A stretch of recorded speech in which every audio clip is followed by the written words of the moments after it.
Los escándalos de corrupción que ha habido en el sector público, desde la presidencia hasta otras dependencias del gobierno, han encendido los focos rojos de los empresarios. Ellos hoy presentaron un código de ética con el que quieren dar un paso adelante para reclamar al gobierno que haga lo propio y se pongan en marcha iniciativas para combatir este problema. De esto vamos a hablar hoy en Opiniones Encontradas. Soy José Buendía, gracias por estar con nosotros en este programa en el que todas las ideas se pueden cuestionar siempre que se debatan. Veamos algunos datos y regresamos aquí a tener nuestra discusión con dos especialistas en este tema. La preocupación por la inseguridad y la corrupción crecen entre el sector empresarial del país al considerar que tanto la violencia como la ilegalidad llegan ya a rebasar límites que la economía pueden soportar sin verse seriamente afectado el crecimiento. Ante ello, la cúpula del sector privado decidió dar paso adelante y presentar un código de ética para autorregular el comportamiento de las empresas, como ofrecer mordidas en las operaciones o sobornos para la apertura de negocios. Es cierto que la corrupción en el sector público es difícil de entender sin la cooperación o la complicidad de los empresarios, por lo que resulta fundamental que haya más transparencia en compras y adquisiciones del sector público y también entre particulares. La preocupación de los empresarios es manifiesta, porque según sus cifras destinan 10% de sus ingresos a la corrupción para ganar una licitación u obtener un contrato con los proveedores, lo cual crea desigualdades más allá de la competitividad y la eficiencia de las empresas. A esto habría que sumar el costo por la inseguridad, que de acuerdo con diversas fuentes alcanza el 10% del PIB. Ante la magnitud del problema que reflejan las cifras, ¿es suficiente la autorregulación o el Estado tiene que actuar con mayor firmeza? Posiciones. Número 1. Hay un ambiente hostil a la actividad económica, al no haber Estado de Derecho ni confianza en las instituciones. En la protección del patrimonio, entonces las empresas dudan de invertir, afirmó Luis Fonserrada, director del CESP. Número 2. Juan Pablo Castañón, presidente de la Coparmex, explicó que el Código de Ética es la adopción de mecanismos de prevención interna en las empresas, los cuales buscan contribuir a un clima de legalidad a nuestras propias acciones éticas en la gestión empresarial, en la no participación en proyectos económicos que signifiquen actos de corrupción. Número 3. Aunque surge como una medida sin dientes, la propuesta apunta a crear una cultura de legalidad de las empresas para cambiar prácticas y códigos de ética no escritos en sus relaciones con los ciudadanos. Y en la vía pública, sostuvo Enrique Solana, presidente de la Confederación de Cámaras Nacionales de Comercio, Servicios y Turismo. Estamos aquí de regreso en Opiniones Encontradas y vamos a hablar de la corrupción, pero sobre todo de las reacciones, de las medidas que están tomando los empresarios frente a los escándalos que se han venido produciendo en el sector público, en el gobierno, desde la presidencia hasta otras dependencias del Ejecutivo. Y para discutir sobre este tema, dos especialistas que siguen el tema y han hecho importantes contribuciones. Manuel Molano es el subdirector del IMCO. Muchas gracias por estar aquí. Encantado. Un placer, porque más ustedes han seguido muy de cerca todo este asunto. Igualmente, pues muchas gracias por la invitación. Y pues de casa, Viridiana Ríos. Gracias. Articulista de Excelsior y además ella, usted lo sabe, es la directora de una organización civil que se llama México Cómo Vamos, que está generando importantes mediciones periódicamente sobre distintos indicadores de la actividad económica, justo para eso, para ir dando seguimiento a cómo está la situación. Hoy en la mañana estuvimos en un acto, los empresarios presentaron un código de ética, Viridiana, voy a arrancar contigo, en el que pues toman una serie, digamos, de medidas de autorregulación, pero que más allá de eso yo lo interpreto como el primer paso que quieren dar ellos, los empresarios, para decirle al gobierno, oigan, hay que hacer algo, porque el asunto de corrupción e inseguridad está rebasando los límites en el que ya el crecimiento de la economía empieza a verse afectado. Corrígeme o desmiénteme. Totalmente cierto. Cuéntame. Creo que el evento de esta mañana lo podemos interpretar de dos formas. Se llama aceptar y se llama, por otro lado, presionar. Se llama aceptar porque cualquier evento de corrupción requiere dos partes. Requiere a una parte que es el corruptor y el corruptible. Entonces, en ese sentido, la iniciativa privada nos está diciendo aceptamos que somos parcialmente responsables por un fenómeno que nos afecta a todos. Pero se llama también presión, y se llama presión porque la verdad es que hasta el día de hoy el gobierno no nos ha respondido adecuadamente creando el Sistema Nacional Anticorrupción que necesitamos. Entonces sale iniciativa privada a decir, oigan, nosotros ya estamos haciendo algo, ¿qué sigue? ¿Cuál es el siguiente paso? Que gobierno, el otro lado de la ecuación de la corrupción, responda adecuadamente. En efecto. No sé si tú estés de acuerdo, Manuel. Totalmente de acuerdo. Es aceptar y es presionar, pero ¿qué es más importante de la iniciativa de los empresarios? Yo creo que aceptar y decir, bueno, ¿qué vamos a hacer nosotros para acabar con los chantajes, los sobornos, etcétera? O este tipo de códigos morales son más importantes de lo que se piensa. A ver. Investigaciones de Dan Ariely, de la Universidad de Duke, uno de los grandes expertos en economía conductual, muestran que cuando la gente va a hacer una transacción en donde hay la posibilidad de corromperse, de volverse deshonesto, si antes hubo alguna especie de recordatorio moral, es baja la incidencia de este tipo de acciones, ¿no? Y yo creo que esa parte es importante. Ahora, otro tema. ¿Como prevención? Pues es una parte preventiva. O sea, en los experimentos de economía conductual, si juran sobre la Biblia antes, o si antes rezamos una pequeña oración, o hacemos un pequeño pledge, hay un pequeño llamado a la honestidad. Por ejemplo, jurar y hacer jurar, respetar la Constitución. Por eso. No ha funcionado tanto en muchos de nuestros casos. Pero es que tampoco, también perdimos la costumbre de hacer esto para muchas cosas, ¿no? O sea, realmente sí creo que este tipo de actos cívicos como la bandera y el himno y el respeto a las instituciones tienen ese sentido, que la gente tenga en la mente el tema del respeto y que el bien común pues también importa. Lo que pasa es que creo que ya hemos construido un entramado de complejidad alrededor de la corrupción que hace que la gente se canse de esperar que las cosas ocurran de la manera correcta. Si tú hiciste fila 6 horas para hacer un trámite u 8 horas, estás listo para engrasar a quien sea necesario. Y creo que nuestros oficiales corruptos en diversos ámbitos de la administración pública lo entienden perfectamente, ¿no? Han explotado ese cansancio de la sociedad para que las cosas ocurran. A ver, Manuel pone, digamos que el acento en un punto que sí es preocupante, se señaló incluso en la mañana, y es, a ver, se trata de un código de ética, pero evidentemente no tiene dientes, no hay mayor sanción, no hay, digamos, mayor castigo a quien lo infringe. Ni siquiera veo, por ejemplo, alguna medida como podría ser la de una especie de ombudsman del empresariado en el que hubiera alguna denuncia o alguna pues algún tipo de investigación dentro del propio sector, pienso, cuando hay un caso de corrupción o de sobornos, porque como tú decías, generalmente la corrupción necesita dos, ¿no? Los empresarios pero está bien, José. ¿Funciona para ti aunque no tenga dientes? Sí, funciona para mí. Funciona porque la única entidad capaz de juzgar y de sancionar en este país debe ser el Estado. Sí, claro. Entonces, los empresarios hasta donde pueden llegar es hasta tener buenas intenciones y hasta tener la intención moral, de aplicar, sí, ya una sanción moral pública. El punto 1 del decálogo es no ser corrupto. Entonces, en ese sentido, no ser corrupto es un buen deseo, moral, es un buen deseo. Pero sanción pública me refiero. La sanción pública empieza por lo que dice Manuel, yo estoy completamente de acuerdo. Este es un evento en el cual estamos teniendo un posicionamiento casi que de economía del comportamiento, es decir, nosotros nos estamos comprometiendo a no ser corruptos y nos estamos comprometiendo a decir en público que queremos las instituciones adecuadas para la lucha contra la corrupción. Pero hasta cierto punto siento que el decálogo, bueno, no es un decálogo, es un doceábolo. Estos 12 puntos que existen. El dodecálogo. El dodecálogo. Hasta cierto punto, pues llega hasta donde sus límites lo permiten, que es hasta los límites de la buena voluntad. Sí. Yo creo que aquí la presión que sigue y la que necesitamos es realmente por parte del gobierno. Ahorita meto al gobierno, pero para cerrar el caso de los empresarios, imagínate, por supuesto tú dices, primer mandamiento, no ser corrupto, y sale el empresario y llega al sector público y le dicen, sí, muy bien, ¿quieres participar en la licitación? Es más o menos de a 10%.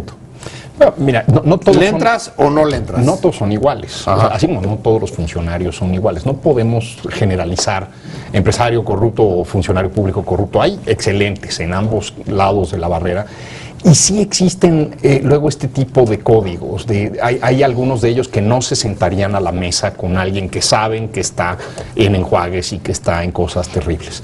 Lo que pasa es que también cuando tienes un fenómeno tan generalizado se convierte como el cáncer. O sea, realmente no sabemos adentro de muchas de las empresas qué está pasando. A lo mejor el presidente de la empresa y el director general son gente intachable, pero el gerente de compras está haciendo unas, pero verdaderamente fuertes, y está incurriendo en el mismo tipo de corrupción que hay en el sector público. Creo que mandar este tipo de señales hacia la estructura de estas grandes empresas, estas grandes corporaciones es útil, y no solo eso, ante toda la red de pequeños empresarios, medianos empresarios que surten a estas empresas, pues también mandar ese mensaje de que no estamos dispuestos a tolerar este tipo de conductas es útil. Pero desafortunadamente tenemos justamente algunos de los casos de más sonados, de casos de corrupción dentro del empresariado, donde no han sido los gerentes, han sido los máximos jefes. Y ahí está el caso, por ejemplo, del grupo IGA, Hinojosa Calderón, ¿no? El caso Ficrea, bueno, pues el señor Olvera era su máximo jefe, y en el caso de Sonografía tampoco eran peces pequeños, ¿o sí? No lo eran, y creo que esto lo que demuestra es que existe una laguna legal en nuestro sistema de justicia para atacar los problemas de corrupción. Y la verdad, yo pues leo la lista de estos como buenos deseos que nos da la iniciativa privada hoy, y digo, qué buena onda, pero digo, en realidad lo que se necesita es un sistema de justicia. El gran problema aquí es que hay asuntos de conflicto de interés que no están necesariamente pues penados ni como conducta penal, ni como conducta civil, ni como conducta administrativa. ¿No los tienes entonces, en la ley de responsabilidades de los servidores públicos? Es que en la ley de responsabilidades solamente se consideran los casos que son de administración, como casos de derecho administrativo, es decir, que no llenaste tu declaración patrimonial de forma adecuada, que no cumpliste con un trámite, pero hay una laguna legal, hay un ámbito que no está siendo cubierto por esa ley de responsabilidades y que no está siendo, por tanto, cubierto por la Secretaría de la Función Pública, que valga la pena decir también, está extremadamente debilitada desde que se convirtió básicamente en un apéndice de la Secretaría de Hacienda. Yo ya ni me acordaba que existía. Pues ya nadie. Estaba como fuera de la... Ahora, pero sí eran, digamos, volviendo a casos, Oceanografía, IGA, sí, son peces muy grandes, sí, en estanques muy chiquitos y muy putrefactos, ¿no? Sí, digamos, sí, lo que necesitamos es que esos estanques pues tengan entrada con todo el ecosistema, que se pueda ver qué está pasando ahí. Necesitamos una sociedad mucho más transparente, mucho más abierta a este tipo de negocios. No es posible que una empresa que surge de la nada se convierta en el principal contratista de obra pública o en el principal contratista de Pemex. O sea, tal cual. Ahí tenemos que cuidar ese tipo de cosas. Y yo creo que la gestión pública ayuda en esto enormemente. Ahora, sí creo que hay un desequilibrio en el castigo alrededor de estas conductas. Nuestros legisladores, nuestros jueces han pensado que condenas muy grandes, condenas de cárcel, de 25 años de prisión contra este tipo de cosas, son la solución para este tipo de problemas. Y no hemos podido meter grandes corruptos a la cárcel. Como dicen a Laura Magaloni en un editorial reciente del periódico Reforma, la cárcel en México es para el que se robó un pan de dulce y que no puede pagar un amparo y que no puede pagar un abogado. Entonces, tendríamos que hacer que el Estado le entre a este tipo de temas reputacionales, ¿no? Donde necesitamos un torito de los corruptos, ¿no? Algo que sea una sanción razonable, cumplible, que ataque el patrimonio, que empecemos porque el corrupto devuelva lo que se llevó, y donde las cosas funcionen de manera más balanceada, ¿no? Pero fíjate, ahorita vamos a tener que hacer un corte y regresamos, pero de repente aquí parecen unas de veras, digamos que se complica, es una maraña, porque mientras te faltan leyes para meterle a los conflictos de interés, de repente te sobra impunidad y luego te sobran incluso leyes, pero que no atienden lo que realmente... Tú lo tienes clarísimo. ¿Te parece que sobre todo es una llamada de atención y una expresión de preocupación de los empresarios que ven que el asunto realmente comienza a, te voy a decir la expresión que usó incluso alguien del CESP, a haber un ambiente hostil para hacer negocios o para invertir en este país? Claro. ¿Sí? Es una llamada a cuentas a nuestra clase política que no nos ha dado una solución adecuada para el problema de la corrupción. Y sobre todo es una llamada a cuentas porque la clase empresarial ya había visto que este país iba a empezar a crecer y ya lo esperaba a partir de la aprobación de las reformas estructurales. ¿Y qué pasó? Que de repente empezamos a tener estas grandes licitaciones para proyectos de infraestructura sin precedentes a realizarse en este país, que se cancelaron de la noche a la mañana por asuntos que probablemente están relacionados con temas de corrupción, de conflicto conflicto de interés o de otros asuntos directamente relacionados con la certeza jurídica. Entonces, ¿por qué se levanta hoy nuestra clase empresarial? Que no me gustaría decir que solamente la clase empresarial, creo que representan la voz de muchos ciudadanos que estamos cansados de un sistema que no nos otorga derechos y que no nos otorga certeza. Y se levanta esta voz pidiendo eso, pidiendo una acción, pero es un llamado a la acción, es una señal, económicamente se conoce como signaling, es sí, puramente una señal, porque ellos no pueden hacer nada, la autoridad judicial es la que tiene que tomar cartas en el asunto. Déjame usar una palabra que no has usado tú, pero con esto se lo resumo a Manuel, a ver si él está de acuerdo o no. ¿Es una expresión de hartazgo? Yo creo que sí. Probablemente estamos ante una de las principales crisis del Estado mexicano en términos de credibilidad en toda su historia, ¿no? Probablemente desde la independencia hemos tenido muy poquitas de estas, una o dos, no más de eso. Y creo que es muy atinado este comentario que recoge The Economist de el gobierno no entiende que no entiende, ¿no? Que no es privativo del actual gobierno y del actual partido, ¿no? Digo, recordarás que Juan Camilo Mourinho, el difunto Juan Camilo Mourinho, antes de su terrible accidente de avión, pues también de alguna manera dio declaraciones respecto a que pues él estaba en la política porque pues era la posibilidad de repartir contratos y de pues, tener juego en los negocios. Ir al poder para hacer dinero. Ir al poder para hacer dinero. Y hacer dinero para luego hacer política. Y creo que a menos que mandemos señales muy claras de que ese es un no gigantesco, claro, que ese tipo de conductas no son aceptables, nuestra clase política no lo va a entender. O sea, sí tenemos que dejar diáfanamente claro que no es por ahí, ¿no? Yo no creo que la corrupción sea cultural, como se comentó en esto. Un experto de México, como vamos, a quien leo de vez en cuando, Onésimo Flores, decía que pues si la Casa Blanca, si la corrupción es cultural, entonces la Casa Blanca pues es la casa de la cultura, ¿no? Porque es el símbolo, ¿no? de cómo se construye la corrupción en México. Yo creo que podríamos mostrar símbolos de cómo construir otras cosas. Este es un país virtuoso en muchos sentidos.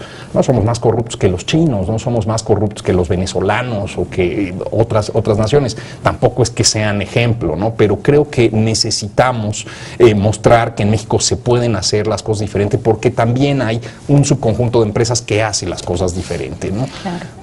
Pero digamos, la interpretación que están dando, y ahí es donde quiero poner el señalamiento, lo decías tú hace un momento, en efecto venimos muchos años hablando, reclamando reformas estructurales, y una vez que se dan, digamos que a la hora de implementarlas a través de estas licitaciones, el tren, las licitaciones para energéticos, etcétera, ¿crees que lo que están viendo ahí también los empresarios una pésima capacidad de implementación y que la corrupción en efecto puede frenar la posibilidad de que se concreten? Mira, yo no creo que, y bueno, no es algo que yo crea, yo creo que la Academia Internacional ha demostrado que muchas veces la inversión no se ve inhibida por la corrupción. Lo que sucede es que llega una inversión que es negativa, llega un tipo de inversión, como mencionaba en un gran libro Acemoglu y Robinson, llega un tipo de inversión que es extractiva, que solamente llega, que habita y que incluso florece en condiciones de corrupción, porque lo único que hacen son extraer recursos y llevárselos a gastar y invertir a lugares donde sí existe el Estado de Derecho. O sea, entonces, la corrupción nos abarata y nos hace vulnerables. Y nos hace vulnerables sobre todo a los inversionistas piratas, a los inversionistas extractivos. Entonces, quien diga que no van a llegar las extracciones, pues es un poco falso. Sí van a llegar las inversiones, pero van a llegar este tipo de inversiones que eventualmente en el largo plazo van a ser negativas para el país. Entonces, yo no creo que la clase empresarial esté tan preocupada por la no llegada de la inversión. Yo más bien creo que está preocupada por la calidad de la inversión que está trayendo un país en donde no existe capacidad de tener una licitación, por ejemplo, en forma y tiempo. Quieres que este país sea un paraíso para la innovación, para la tecnología, no un paraíso para el narco, ¿no? Y finalmente, pues... Esas son inversiones también. También requiere redes y teléfonos y armas y ejércitos. Entonces, digamos, creo que sí es importante pensar el tipo de inversionistas a los que quiere jalar. Yo estoy completamente de acuerdo con Viridiana. Ha habido épocas muy corruptas en la República en donde hemos atraído cantidades ingentes de inversión y normalmente son el preludio de una crisis sistémica grave. Ahora, incluso hay algunos casos, tú lo mencionabas hace rato, donde hay involucramiento ya, digamos, con efectos sobre estados nacionales y zonas de influencia. Me estoy refiriendo al caso de los chinos. Sin duda. ¿Qué tanto sucede cuando y por qué la licitación la ganan primero y luego se cancela y luego los norteamericanos parecen tomar, digamos, una posición de desagrado respecto a lo que está pasando en México? Porque es su zona de influencia. Son dos países que están en distintos niveles de desarrollo. Mira, ¿pero iría un poco en tu línea? O sea, sí, iré en mi línea, pero en el siguiente sentido. Ajá. Todo país puede desarrollarse hasta cierto límite con un Estado que no es necesariamente un Estado de derecho y que es un Estado corrupto. Como China lo ha logrado, porque la verdad es que sí lo ha logrado. Pero lo que nos estamos dando cuenta actualmente los economistas y las últimas investigaciones han demostrado que uno de los principales frenos a que China pueda continuar creciendo a las tasas que lo ha hecho es precisamente que no tiene un Estado de derecho y que no tiene un Estado sin corrupción. Entonces lo que está diciendo Manuel es enteramente cierto. El milagro mexicano no necesariamente necesitaba un Estado de derecho pleno. De hecho, se pudo dar a partir de un Estado plenamente autoritario.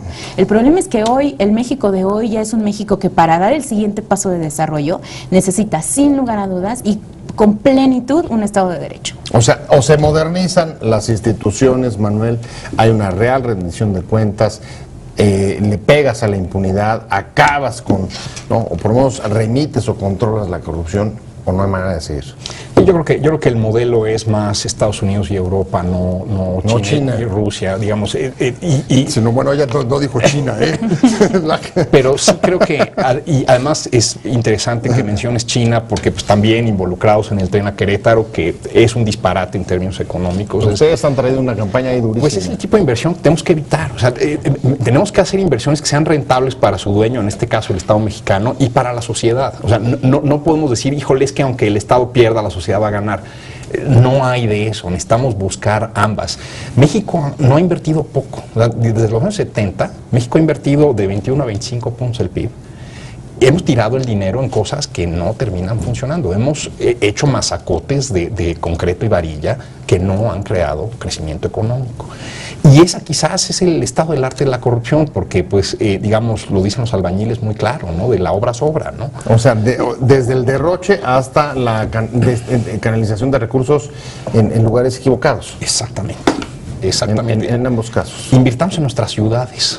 Transporte intraurbano, no tanto interurbano. ¿Por qué los australianos, por ejemplo, comunican muy bien a ciudades distantes con pequeñas aerolíneas regionales, avioncitos que parecen moscas, que vuelan a una altura que no es la de los aviones comerciales? Europa construyó sus trenes en una época donde no había opciones, ¿no? Con las tasas de motorización de este país, con el litoral que tenemos a ambos lados, hay muchas opciones para comunicar grandes tramos de la geografía nacional. Cuando el secretario Ruiz Esparza al inicio del sexenio presenta el plan de infraestructura, que no era tanto un plan, era más bien como su intención de qué iba a hacer, yo tenía mucha esperanza porque le oí una frase donde decía vamos a hacer que la conectividad funcione, que la logística pueda hacer que se unan todas las partes del rompecabezas de comunicaciones y transportes que tenemos en el país. Pues no dijiste qué maravilla, van a sacar la conectividad fuera de la política y resulta que eso no está tan claro ni de la corrupción. Pero yo lo leía como suburbano conectando con el Metrobús en Buenavista y ellos leyeron, pues vamos a hacer otro tren y de alta velocidad, que además hoy Luis Fonserrada del CES me decía algo muy interesante. La evidencia también muestra que trenes de alta velocidad no les sirven a todas las regiones en medio porque nada más ven pasar el tren, no las desarrollas, ¿no? Me voy. Se nos acabó el tiempo y cierro contigo. ¿Qué esperas o crees que hayan escuchado el mensaje, el gobierno haya escuchado el mensaje de los empresarios o no? Espero que por su propio bien hayan escuchado el mensaje y que empiecen a entender que no entendían y que este sea un momento de cambio en la política pública nacional. Bueno, pues ojalá así sea. Muchas gracias a Manuel Molano, subdirector del INCO. Gracias, un placer haberte tenido aquí, ya igualmente seguiremos con estos temas. Y por supuesto, muchísimas gracias Viridiana Ríos, directora de Cómo Vamos México y articulista de esta casa editorial, pero sobre todo gracias a usted por haber estado con nosotros en Opiniones Encontradas. Nos vemos, nos escuchamos mañana aquí 7:30 desde la esquina de la información y mientras tanto, páselo bien. Te invitamos a seguir cuestionando la información con los siguientes videos.